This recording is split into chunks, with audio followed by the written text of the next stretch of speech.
I thought we needed some sort of a capstone. It's the problem with being a professor. You want the lecture to end on a high note. And I think we had a lot of high notes today from our speakers, but there's collective wisdom as well. This year, for the first time, we had a collaborator in our program that was AECOM. And we selected AECOM because they're an international organization that covers the whole gamut of urban, from finance to engineering to planning, and they happen to have offices in most of the cities, major cities in the world. But we also selected the AECOM because they have an old rugby player, Joe Langely, and both of us being old rugby players, we always figure out things that we can do besides drink beer. So Joe and I cooked a lot of this up because we are both, if you've seen the articles and things written, very intrigued about the notion of how much is left on the table in this country that could be captured to add to the value of community. And so this is about what lessons we've drawn from all this. And I want to start with Joe. Have we, from the trip, from the things you've been thinking about, do we need to redefine value capture? I don't think we need to redefine it necessarily. I think we need to customize it for Australia. And in thinking about what the panel was going to go through today, a couple of things came to mind, much of which the thunder has been captured by some of the other speakers. But there's three things that occurred to me about value capture and the way we fund things in Australia. And the first thing is governance.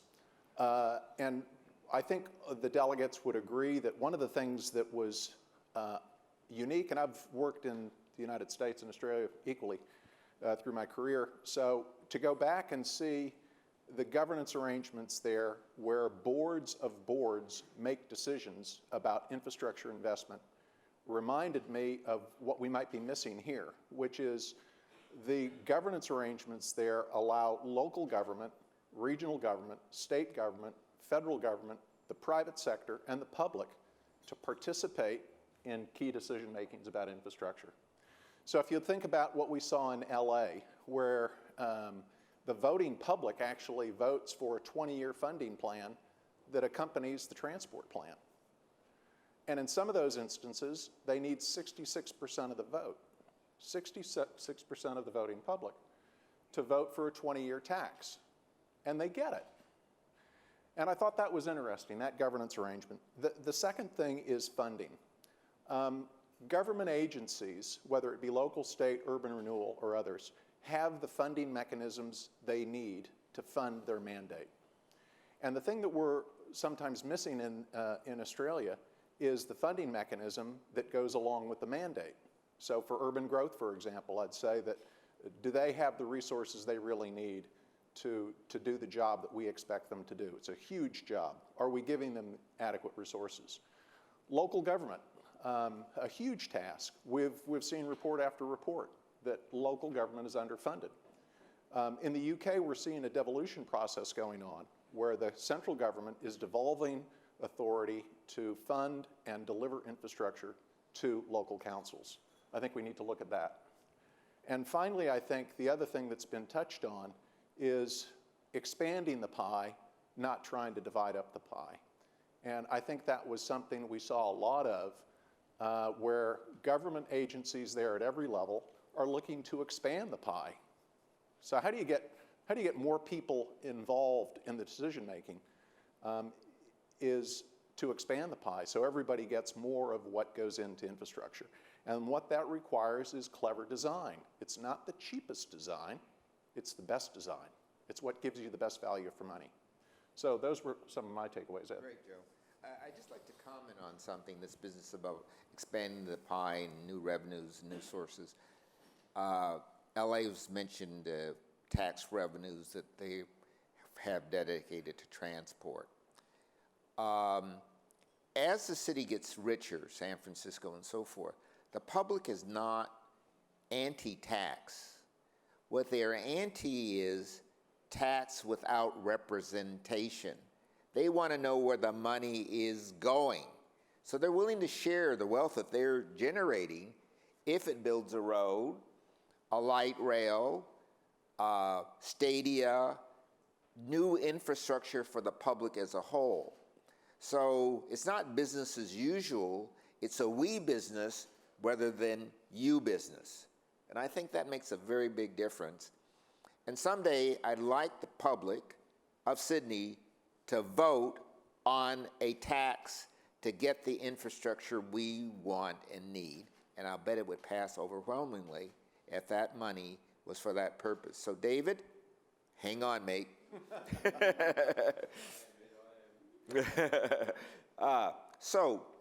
Natalie, I know you've got a mixed job, social infrastructure, along with physical infrastructure, and that kind of recreation infrastructure for the visitor. What did you learn from this trip on how you can put that together?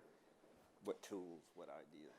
Look, just expanding on what I'd said earlier, and I thought the work that AECOM did with Joe prior to us leaving was very detailed, so we had a very good understanding about value capture. And further to what I've sort of pinned up on the wall over there is we're actually going out as part of this consultation in partnership with Urban Growth to actually say to the community, this is what value capture looks like on a map. And so this hasn't even gone to the public yet, but what was very interesting, and bearing in mind the committee we've set up with Urban Growth is only, 2 months in, and it's already going leaps and bounds in terms of us being in a room together every week going, how are we going to move this process forward? Our next challenge, as I've said, is actually bringing the community into that conversation and explaining to them what this actually means. Because I think everybody in this room, in the professions that we're all in, understand that, but how do you say to the community, we want to capture this value and put it back into public domain? And you hear it from a politician, doesn't matter what flavour, there's a level of distrust about that. So this consultation will actually have maps that will show this is where surplus land is in Newcastle. If we can capture value by development on this much land, this is going to be the public benefit. And then there's different options or different ideas or talking points that will show this level of intense development will have this outcome for the community in terms of public domain. So it's about how do you have that conversation in a more simplistic term. And I don't know what the outcome will be, but I've been very mindful, and it's been a very good working relationship so far. And it's actually really interestingly tough to make sure that everyone is talking about the same thing. Because you would be surprised, or maybe not so surprised, that the conversation can be taken off into all sorts of minor issues. So we're very much at the start of that process. The interesting thing about Newcastle is the historic nature of the city, and making sure we have a plan that protects that history, but also, as I said before, recognises that we are a regional capital with a university, with a port, with an airport that can actually take a lot of the growth of New South Wales and the growth of the Hunter region, and making sure the planning and the infrastructure planning is matched with the transport planning. And that's what they have done very well. I mean, AECOM's report, or Joe's report, looked at the UK's rail project, and it uses principles that have been discussed here, and I know the Grattan Institute have put that out, based on, improving quality of life, and that's making sure people can get to and from work within 45 minutes. And where do people live and work? And so the research has been done in Australia, and they're actually putting it into place in the UK, making sure that everybody is within commuting distance. And that alone improves people's quality of life. And that type of broader thinking needs to be developed in good regional planning. And that was a great learning. Yeah. And I think there's, you're talking about the committee that's doing this. In the US, that committee, some of the members morph into the board. And so the local council or whomever has delegated to that board the responsibility to oversee this money spent for that purpose. So if the council changes, the money's still going there.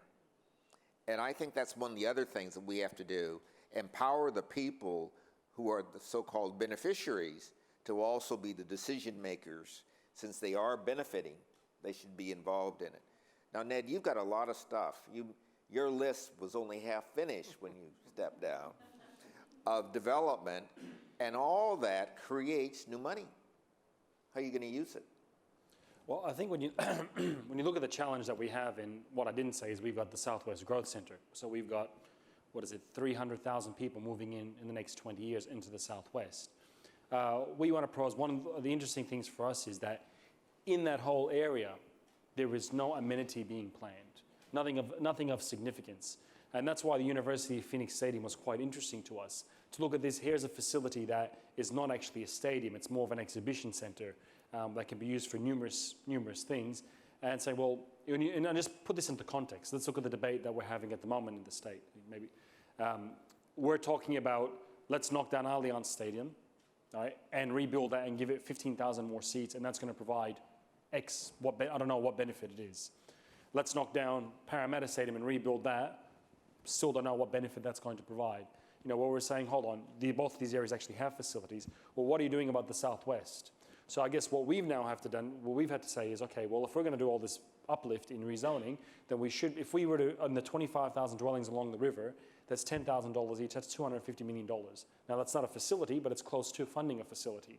What we need from the state is to be able to work in partnership and to say, here's your funding mechanism, deliver this for us, right? And then that can be paid off gradually, because at the moment, the people of the Southwest have a significant lack amenity.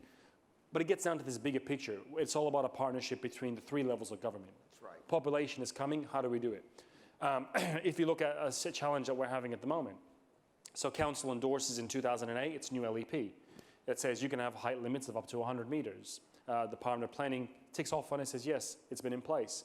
Now we go to build, we get the federal government saying, in aviation saying, sorry, you can't put a crane up that high, right? So now our development that's going up at the moment, it's 29 stories, they've had to use a different sort of crane. It's going to add 2 months construction time, because when you're taking things up that high, every time you're pulling up one of the prefab part of it, it takes you an extra 5 minutes. So here's one thing there that, where there is no cooperation, we think, well, why wouldn't there? Okay, Bankstown Airport is there, you just go around Liverpool. It's not complicated. But these are simple things that's going to add costs, and if we're going to become a city, and we need to be able to work together, councils have to we have to house the people. We can work with funding mechanisms, but we do need the balance sheets and the cooperation, the legislation of the state and governments to be able to work together. Yeah, and again, that's one of the things we saw in the States, and this wasn't for everything, but in transport, the federal government, the state government, the local government, and the community groups were all in alignment. There wasn't this disjuncture. The federal government has offices. The officers there are empowered to work with the local citizens to get things done. And as one guy said to me, if we don't have a rule, we're certainly not going to make one. Because I kept talking about the rules we have. They said, well, we're not making any rules. No. We're solving problems, not making rules. So, Angelo, you have a problem. Do I? Yeah. I see Canada Bay, and Canada Bay, I don't know what you're going to call yourselves now when you grow, but in a sense, on one side of your railroad track, you got this, and then you got this on the other side, and that other side is really very valued for jobs as well as for living. What are the kind of tools are you thinking about now for, your growth strategy? Yeah, Ed, good question. I mean, our toolbox of council is growing and growing with all the things that we're learning about the opportunities to do things right. But I've got to say to Ned, I'm very jealous that he's getting all this funding from all the developments happening out there. Because I read in the papers that he's trying to lure my West Tigers away from Concord to go out west. So they're building brand new stadiums. So I understand that local government is at the pointy end, as the minister said, and we've got to make some tough calls. And certainly in Canada Bay, we do take a sort of a leadership position in trying to get a sustainable outcome for our communities. And when we're looking at things of how to deliver that, value capture has been mentioned.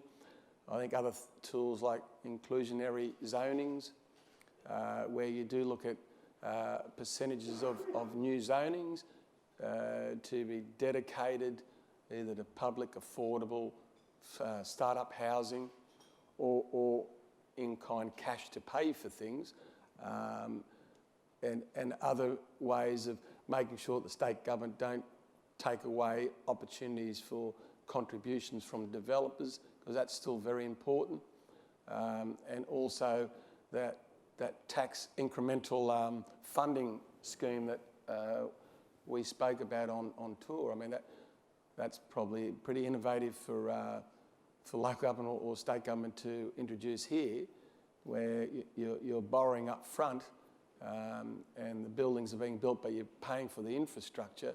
And then when the upzoning is built, you get the capital back in there to pay for the loans. So you secure that. And it doesn't go into the government, coffers. It does dedicated to pay for that. So there are a lot of instruments. But again, I think, as it's been said, it's about getting everybody to talk the same language, getting everybody to take away the politics out of it as much as possible. And I think what we learn in America is they've got greater scale and capacity, so we can't really do everything they can. Therefore, let's pick out the best things that they do. And when we went with ACOM and went to the light rail morning briefing we had, and that authority was set up to build, renew the light rail system, the wonderful work they were doing, and that infrastructure was bringing development along with it, like the High Line, the development around the High Line. One public infrastructure brought development. It did get rid of a lot of the arty music scenes, but it value added to that. So there's lots of opportunities that we can bring to the table and discuss with the state and the feds about how we can go forward to bring about a sustainable future for our cities. Yeah, and I think just in concluding, I want to get some questions and comments from all of you.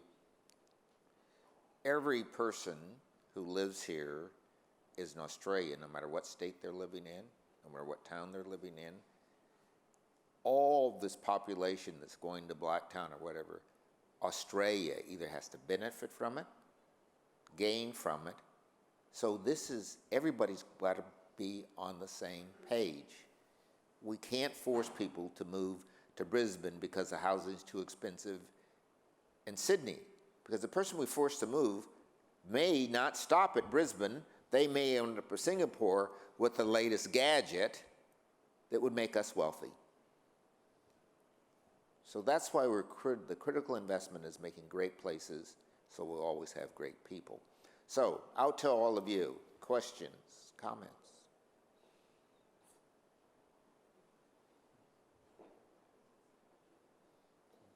None? I'm a little surprised. Oh, right there, Rebecca. Oh, all right. David. Growth. I'd like to ask Angela a question about your authorities and some of the ones you saw in the US that are single-purpose authorities. Is that what you're talking about, a single-purpose development authority, or is it a more broader beast? I probably don't have the answer to what the authority would do, except that if it was set up to do one specific project, that it is binding to do that project. It is non-political. It's got the governance model, and it's funded through a system, whether it's for developers or a tax or whatever. But it is funded directly to that outcome. So the authority might be a larger authority that does a lot of things, but that particular project, it's been dedicated to provide the outcome. The one that I'm talking about that we went to in Dallas, that authority was getting funded from a particular tax to build light rail along these different corridors, and you could see what was happening. Those corridors, there was an uplift in development and zonings. So it was building on itself. So I don't know a particular authority here in New South Wales that is similar to that outside. These are single-purpose authorities. Yeah. So when the job's done, they're gone. The trouble is the job's never done, like the Tappan Zee Bridge, and then you have the other bridge and the next bridge. Some of the people move on, but the authority's life is tied to the project. I think there's a good example I can give you, David, which is the one that we mentioned in the report, which is the Denver Union Station Project Authority. And that was an authority that was created, and it's a combination of state, federal, local, urban renewal agency representatives with voting rights. So there's a board. They have a funded program that's approved by the voters, and they get on with the business of developing, or they've gotten on with the business of developing a $500 million renewal of the Union Station in Denver and the precinct around it.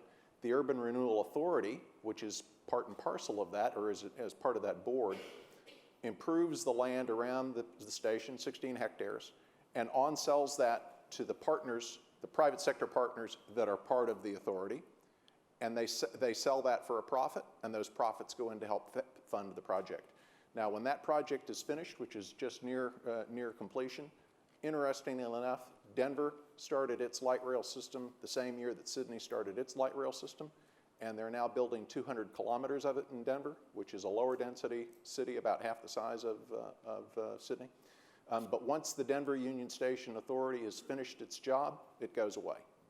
It has a sunset clause to it. So I think that's the best example. That's what came to mind when Angela was mentioning that one. That type of single-purpose authority, somewhat like Barangaroo Authority, but the representatives would include the City of Sydney, urban growth, the state government, the Department of Planning, and a much more holistic group that makes the decisions that then gets broader public support.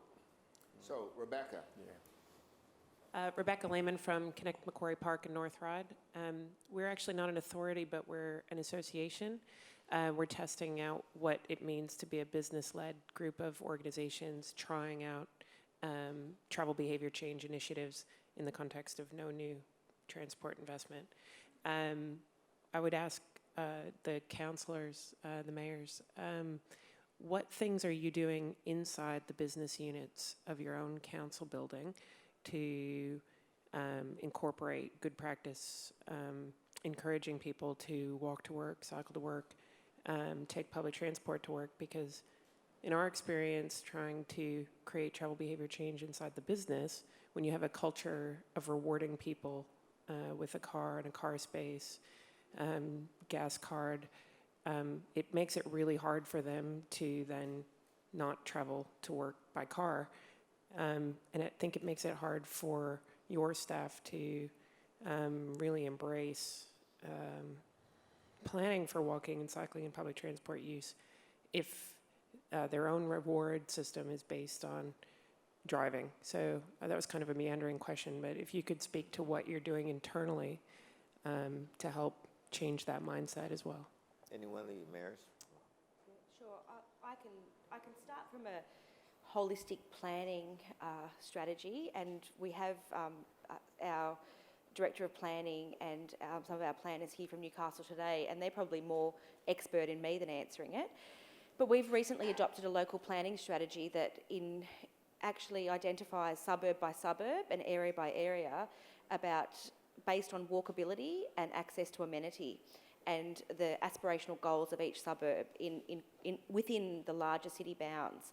So in our strategic documents, we identify walking, cycling as a priority. One of our major infrastructure projects that we used a special rate variation to fund is a cycleways strategy. So really, the elected council is very strategic in its approach. What I would say of knowing the initiatives that happen within the workforce, so we have 900 and 24 EFT.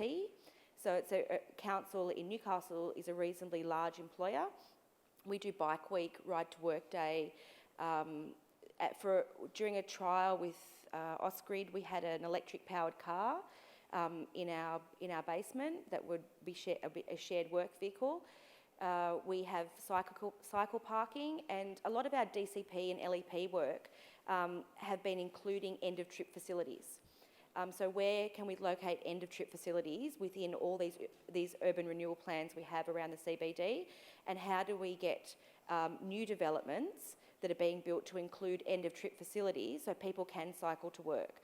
So part of the detail of what's happening in the city around transit-oriented development is including cycleways, and not just cycleways for recreational use, but cycleways that are for commuter use as well. I'm going to cut it off. I think it's probably time for us to, this is Friday afternoon, TGIF, and I want you to enjoy the rest of this Friday afternoon. I want to thank our participants up here and the participants out there. We're on this journey. This is a bike we can't get off. So let's pedal hard to get to a greater future, and we'll do whatever we can and our team to help you get there. Thank you. Good afternoon.